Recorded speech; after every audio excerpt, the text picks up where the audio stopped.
el relato está basado en anécdotas e investigaciones, por ello puede que algunas cosas no hayan sucedido como se cuentan en el video. Eres libre de sacar tu propia versión. Carlos Castaño se veía muy ansioso, como de costumbre. De acuerdo con los relatos que hicieron los testigos del hecho, ese 16 de abril de 2004, como a mediodía, Carlos Castaño se movilizaba con 6 de sus escoltas y se dirigían al sitio conocido como Granero Rancho al Hombro, a conectarse como de costumbre, para navegar por la internet. Cuando llegó a Rancho al Hombro, le ordenó a su jefe de escoltas, Vladimir Jair Rojas Lázaro, el Vaca, que le bajara su computadora portátil y que le pidiera a doña Alba Rosa, la dueña de la tienda, un par de botellas de agua lo más fría que encontrara. Mientras el Vaca realizaba el pedido, los demás escoltas asumieron sus puestos, como lo hacían siempre, teniendo en cuenta que el lugar era visitado constantemente por el líder paramilitar, porque allí encontraba una de las 3 conexiones que había en la zona para navegar por la internet. El grupo ya venía almorzado, pues los muchachos sabían que cuando su patrón se sentaba en la tienda Rancho al Hombro, la estadía era larga. En algunas ocasiones Carlos Castaño amanecía frente a su computadora y no permitía que nadie lo molestara, salvo para acercarle bebida o comida que, usualmente, mandaba a hacer en el granero para todo su personal. Uno de los escoltas de Carlos Castaño, Juancho, que se encontraba en Rancho al Hombro, en un descuido de su jefe Carlos Castaño Gil y de sus compañeros, cambió la frecuencia de su radio y entregó las coordenadas exactas de la ubicación de su patrón. Además, suministró la información de cuántos hombres acompañaban a Castaño, facilitando así la incursión que cegó la vida del máximo jefe de las autodefensas. Con el sitio establecido por parte de los hombres comandados por Jesús Ignacio Roldán Monoleche, estos hicieron un cerco al arribar al lugar y dividieron el comando asesino en varios grupos para chocar de frente contra Carlos Castaño y su gente de protección. Carlos Castaño había sido notificado por el Vaca de la presencia de Jesús Antonio Roldán Monoleche en la zona, a cuyo anuncio no hizo ningún comentario, aspecto que de alguna forma tranquilizó a su gente. ¿Cómo pasan los anillos de seguridad? En el momento de planear el ataque final, Monoleche pudo violar los círculos de seguridad de Carlos Castaño, entre otros aspectos, porque los agresores llegaron al sitio Rancho al Hombro movilizándose en los vehículos de su hermano Vicente Castaño, aspecto por el que Carlos Castaño, el Pelao, como se le conocía, no sospechó que esa gente venía a ponerle fin a su vida. Así pudieron violar los filtros de seguridad, sumado a que en el momento mismo del operativo algunos de los escoltas de Carlos Castaño, viéndose reducidos, se entregaron a la gente de Monoleche y en forma rápida colaboraron con información que facilitó el ataque y llegar hasta el sitio exacto donde se encontraba Carlos Castaño. Se pudo determinar que entre los delatores se hallaba Juancho, uno de los escoltas más cercanos a Carlos Castaño, su traidor Jon Henao, H2, primo de Carlos Castaño. Se encontraba cerca al lugar del ataque e intuyó que algo raro pasaba con Carlos, entonces intentó dirigirse a Rancho al Hombro lo más pronto posible, pero en su intento fue interceptado por los anillos de seguridad que Monoleche dispuso para el ataque. H2 supo que pasaba algo anormal con las frecuencias que manejaba Castaño, pues era su hombre de mayor confianza y lo que estaba ocurriendo no era normal para él. Jesús Ignacio Roldán Monoleche manipuló de tal forma las antenas de comunicación con las que contaba Castaño, que las inhabilitó y se ocupó de controlar todos los puntos clave del lugar para evitar cualquier sorpresa e impedir que llegaran nuevos apoyos. Hacia las 2 de la tarde la tranquilidad del lugar y el silencio de la zona se interrumpió con el sonido que despedía el movimiento de unas camionetas, luego se inició un intenso tiroteo de parte y parte. El grupo agresor se desplazaba en 3 o 4 camionetas y perpetraron el ataque mientras otros hacían los cordones de seguridad para evitar la fuga de Castaño. Carlos Castaño dijo, «Vaca, ¿quién llegó ahí?» Y este le contestó, «Señor, gente de Móvil S». Carlos dijo, «Formó la plomacera». Nosotros, dijo Ibaka, uno de los escoltas fieles a Carlos Castaño, estábamos en un lugar muy malo, nos hallábamos muy mal ubicados, no había escapatoria, nos agarraron de papayazo, no nos dieron oportunidad de nada. Hubo gente de ellos a las que no los dejamos ni bajar del carro porque les abrimos fuego sin pensarlo 2 veces, ellos también tuvieron gente jodida, entre ellos quedó gente rota. Cuando se formó el combate, Carlos Castaño salió hacia la parte de atrás. Él, visiblemente sorprendido, iba disparando a la par con nosotros, lo hacía un poco incómodo porque tenía un brazo enyesado, yo lo acompañé todo el tiempo, nunca me aparté de él, siempre me encontraba a su lado, siempre corriendo y ayudándolo a salir, ayudándolo a subir para la parte de atrás del granero, hasta cuando sentí un balazo en mi pierna, caí por segundos, Carlos siguió huyendo sin parar. Me reincorporé y me tocó atrincherarme, entonces vi que otros escoltas nuestros se unieron al comando Carlos y lograron salir. Los que vinieron en el operativo a matarnos, llegaron burlándose de nosotros, venían en 3 camionetas fuleteadas, en una de ellas de estaca llegaron entre 40 y 50 hombres. Yo conocía a la mayoría de las autodefensas que nos atacaron, y conozco quiénes son sus cabecillas. Hubo muertos de ambos lados, pero no sé cuántos en total. Nosotros éramos pocos y del grupo que llegó eran como 50, venían muy bien armados y nuestra seguridad que estaba afuera los dejó entrar. Se torcieron y por eso nos llegaron de sorpresa al lugar donde estábamos el comando Carlos y yo. Al final me encaleté porque ya no podía caminar más. El paraje donde nos atacaron está entre los sitios conocidos como San Pedro y Catalina. Del ataque fueron también testigos unos vecinos, que son los dueños de la casa donde nos atacaron. Son los propietarios del granero Rancho al Hombro donde el señor Carlos Castaño venía seguido a hacer una de las cosas que más lo llenaban de felicidad, trabajar en Internet. Ellos, doña Alba Rosa y su gente, lo vieron todo, me imagino que se metieron debajo de las camas mientras pasaba el tiroteo, se tuvieron que cubrir bien, esa tienda es un establecimiento público, allí hay un puesto de teléfono y está a la orilla de la carretera. Cuando comenzó la balacera yo boté mi chaleco porque me pesaba mucho y el radio se me quedó, no me dieron tiempo de sacarlo. Mi patrón Carlos Castaño llevaba un computador y su bolso personal, donde siempre portaba documentos muy importantes.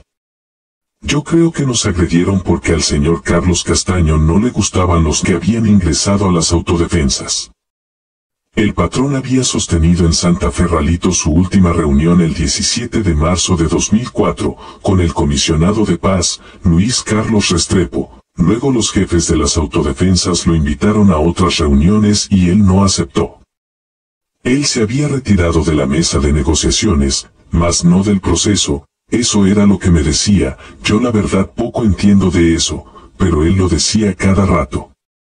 La propietaria del granero Rancho al Hombro, Alba Rosa Morales Farelis, dijo, yo estuve aquí todo el día atendiendo el granero como de costumbre. Ya como a la 1:45 de la tarde llegó el señor Carlos Castaño acompañado de sus escoltas, la verdad no podía decir cuántos eran porque cuando él llegaba, ellos se esparcían por todos lados.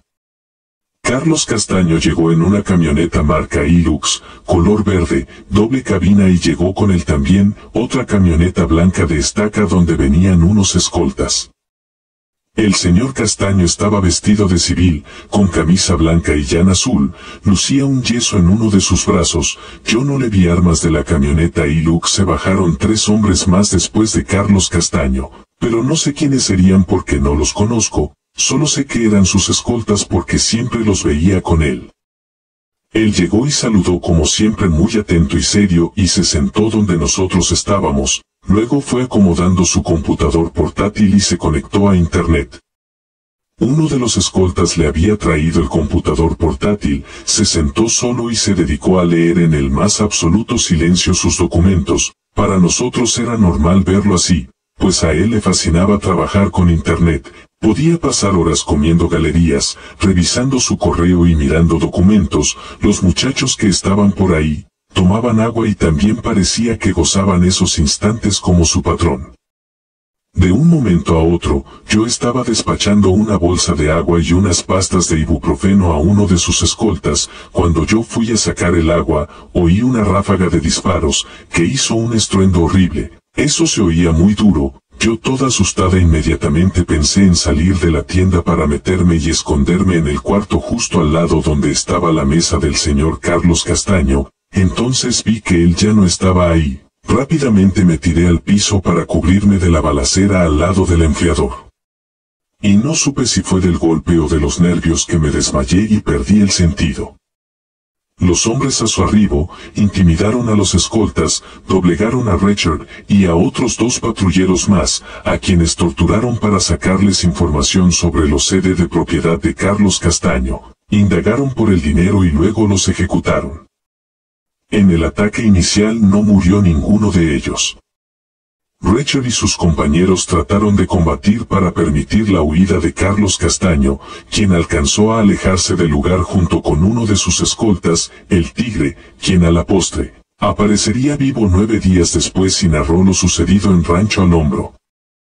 El comando asesino relata el operativo final como el día del ataque vi a Carlos Castaño. Él estaba en una casa donde llegamos, pero no sé el nombre del lugar. Yo no sabía qué iba a pasar en ese lugar. Yo estaba en una de las camionetas de atrás cuando se encendieron a plomo las camionetas de adelante y nosotros reaccionamos y rodeamos por atrás. Perro Boxer Blanco estaba conmigo sin saber de qué se trataba la vaina, cuando vi que venía un man de civil por el frente de la escuadra donde yo estaba diciendo que no le dispararan, que él se entregaba. Yo no dejé que subiera y cuando subió, Monoleche lo agarró enseguida y se lo llevó para atrás, para donde habían unas camionetas y al rato, cuando acabó todo, me di cuenta que ese señor estaba muerto. Allí me di cuenta que a los que les habíamos dado eran de las autodefensas.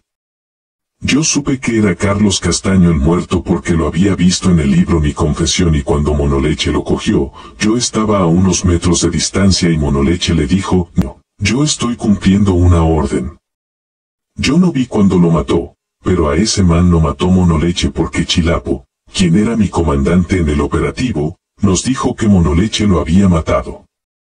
Cuando finalizó el tiroteo Monoleche se comunicó por radio con un man y le dijo que ya estaba listo el trabajito que le había mandado. Después escogieron un equipo en donde iba 90 y se llevaron a los escoltas de Castaño que estaban muertos y subieron a la camioneta a otros que habían quedado vivos. En esa comisión iban también Freddy y Bolívar. A Carlos Castaño lo subieron a otra camioneta entre Monoleche, Chilapo y otros comandantes y lo taparon con unas hojas de palma de coco secas. Nosotros recogimos las armas y nos fuimos hacia una finca que se llama La 15, allí duramos 2 días y luego nos reunimos a todos y nos llevaron para otra finca de un tal Otoniel. Allí duramos 8 días y fue el lugar donde el Mono Velosa nos pagó de a 4 millones de pesos a cada uno, luego nos sacaron en camiones y nos dejaron en otra finca, pasamos por San Pablo y tiramos hasta Urabá. Cuando nos entregaron la plata nos advirtieron que no debíamos decirle de lo ocurrido en Rancho al Hombro a nadie y que tampoco podíamos retirarnos de las autodefensas.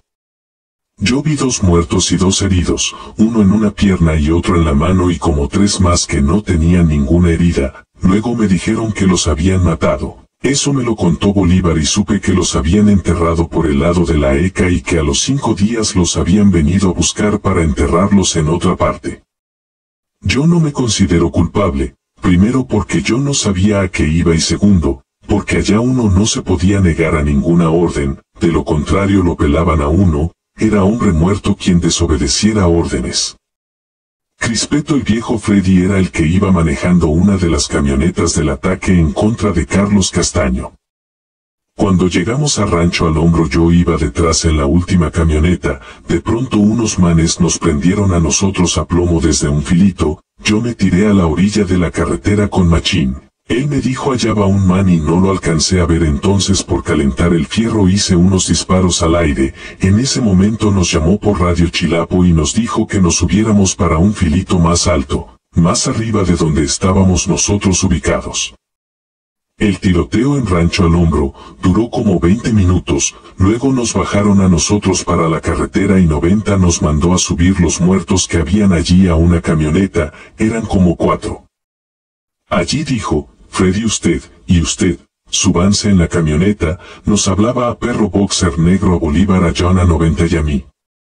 Nos llevaron para la ECA y 90, nos obligó a hacer una fosa y fue cuando John mató a los escoltas que habían quedado vivos. Luego salimos y me mandaron a traer agua y cuando volví llegó 90 a contar los muertos y hacía falta uno y nos dijo que buscáramos al muchacho que se había volado y nos pusimos a buscarlo.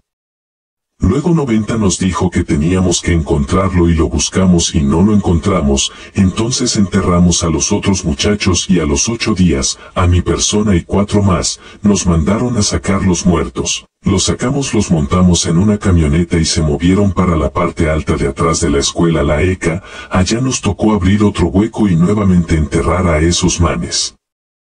Julián, cuando llegamos a la finca La 15, nos recogieron en una camioneta. Todo indicaba que nos dirigíamos a cumplir con un operativo, pero los comandantes no nos dijeron de qué se trataba.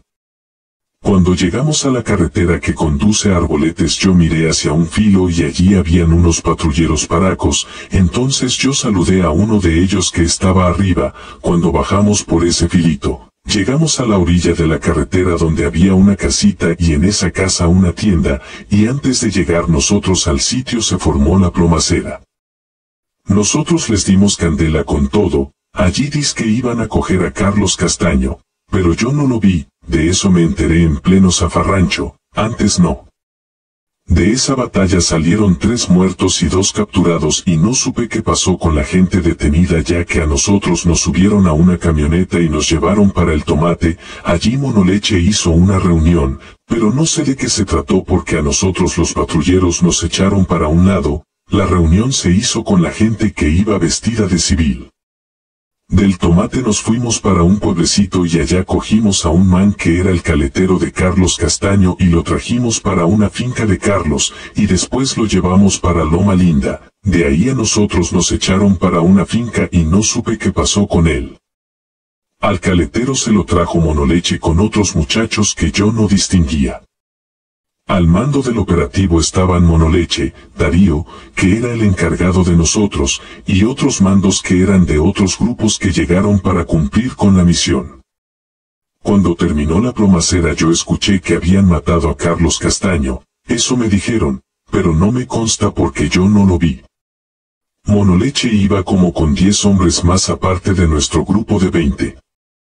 Ese día iban 3 camionetas, en la de adelante iba la moña con un personal de Monoleche, en la de la mitad iba yo con más compañeros del grupo al que pertenecía y atrás iba Monoleche con gente de él y de nosotros revueltos. Yo lo capturé y lo entregué vivo a Monoleche. La moña yo alcancé a saludar amablemente a 2 de los escoltas de Carlos Castaño y quedé como a 7 metros de distancia de ellos. Porque Móvil 5 comenzó a disparar contra los 2 muchachos que me venían a saludar, y empezó el combate. Yo alcancé a ver al comando Carlos Castaño cuando huía hacia la última habitación del granero Rancho al Hombro. En pleno cruce de disparos y después de unos 25 minutos de refriega me mandaron como a 300 metros de distancia del lugar donde habían 3 escoltas de Carlos Castaño, quienes al sonido de la metralla corrieron a buscar sus chalecos, entonces les caímos. Conmigo mandaron a 3 compañeros más y los cogimos de quietos. El combate demoró aproximadamente 40 minutos, alcancé a escuchar a Carlos Castaño que preguntaba a gritos, qué era lo que pasaba, y escuché cuando Monoleche le dijo a Carlos que había habido una confusión, que su gente se había confundido con la de él, y alcancé a ver cuando Monoleche sacó al señor Carlos vivo y lo llevaba de un brazo, lo sacó de la casita y vi cuando lo subió por una loma detrás de la vivienda, al sitio donde finalmente lo remató. Después que cogieron a Carlos Castaño, Móvil 5 nos mandó para la finca donde vivía el señor Castaño a retener a los trabajadores. Como a las 2 horas pasó Monoleche por el lugar y me recogió junto con 2 compañeros más, y de allí nos dirigimos al pueblo El Tomate. En ese lugar reunió a la gente del pueblo y les dijo que la orden de arriba, de los comandantes, era que nadie había visto nada de lo que había pasado. Nosotros pasamos toda la noche andando hacia las fincas del señor Carlos, recogiendo todos sus bienes, éramos Móvil 5, Monoleche y yo. Esa noche también nos dirigimos hacia la finca de Vicente Castaño. Cuando llegamos al lugar, Monoleche le timbró para darle al profe el parte de Victoria. Le dijo que ya le había hecho el aseo al parque. Vicente lo felicitó y le preguntó por la salud de los muchachos que iban en la misión. Cuando llegamos a darle raqueta a los bienes del patrón Carlos Castaño, encontramos material de intendencia, camuflados, y en una de las fincas encontramos 2 bolsas negras grandes de las que se utilizan en las ciudades para botar la basura, llenas de dólares. Esa plata la encontró Monoleche y se quedó con ella. Luego nos dirigimos a otra de las haciendas del señor Carlos y en esa finca también encontramos armamento y munición, pistolas, unas granadas. Pero la orden era hallar una caleta como de 1 metro de largo por 40 centímetros de ancho, que estaba llena de dólares. De esa caleta el único que sabía era un amigo de Castaño que hasta ese día estaba desaparecido. Nunca supe si la encontraron o no. Cuando llegamos al granero Rancho al Hombro, yo no entré a la casa, vi desde la carretera a los escoltas de Carlos que salieron a saludarnos. Uno era flaco, como de 1,80 metros de estatura, y el otro era bajito y acuerpado. Luego vi a una señora de la casa, que en medio de la balacera salió corriendo con las manos en alto, toda desorientada. Todo fue muy rápido. Observé a Carlos Castaño que estaba escribiendo en el computador ubicado sobre una mesa. Monoleche sacó el computador de Carlos. Luego pasamos a otra casa donde habían más escoltas de Carlos Castaño y los sacamos y se los entregamos a Móvil 5, eran 3, uno era moreno alto, había otro flaco que era como paisa, el otro era como de San Pedro de Urabá, y supe que luego los mataron para no dejar huellas, ya que la orden era de los que trabajaban con Carlos Castaño, no dejar ni a uno vivo. Supe que en el Tomate encontraron a un hombre de confianza de Carlos Castaño y luego lo mataron. Él era el encargado de manejarle cosas importantes, pero no me acuerdo del nombre. El único que se salvó fue un muchacho que anduvo con nosotros toda la noche. Él fue el que entregó los materiales de intendencia, entregó la caleta de dólares, porque era el que hablaba de esa caleta. A él le dieron como 46,5 millones de pesos. Monoleche le dijo que se salvaba porque él conocía a la mamá y los distinguía a ellos desde jóvenes y por eso le perdonaba la vida. Ese muchacho mide como 1,90 metros de estatura, es de contextura normal. Sé que vive por los lados de San Jacinto, cerca de una de las fincas que era de Carlos Castaño. Los escoltas de Castaño relatan cómo se defendieron y Tigre. A nosotros nos atacaron los paramilitares conocidos como Monoleche, el cura, 90, Móvil 5, el Polilla, y otro poco de gente que yo distinguía. Ellos llegaron vestidos, unos de camuflado y otros de civil, traían armas AK-47, AK-556, armas 762 y granadas de fragmentación. Nos dispararon de todas partes y nos atacaron con granadas, no nos dejaron reaccionar. Nuestros compañeros que estaban arriba fueron los que pudieron huir. Ellos ya habían ido a buscarnos a la finca La 37, allá solo estaba el finquero y su esposa y segaramente por amenazas no anunciaron nada. Kenia, la señora de Carlos Castaño, estaba ese día en Montería y escapó de la muerte. Yo vi a la señora de Rancho al Hombro pálida buscando a su niñito, como una loca. El más nuevo de nosotros era el Pollo, quien quedó vivo y está huyendo. Él había llegado 2 días antes de Valencia, en el departamento de Córdoba. A mí me subieron como muerto a la camioneta y dijeron que nos iban a llevar a la escuela de entrenamiento La Acuarela. De ahí nos tiraron de la camioneta al suelo y yo oía cuando 90 decía que le dieran a Batman y al nuevo. Ahí les dispararon y los vi cuando cayeron. Entonces 90 dijo échenles rastrojo encima y nos taparon con un plástico. 90 dijo que iba a buscar unos palos.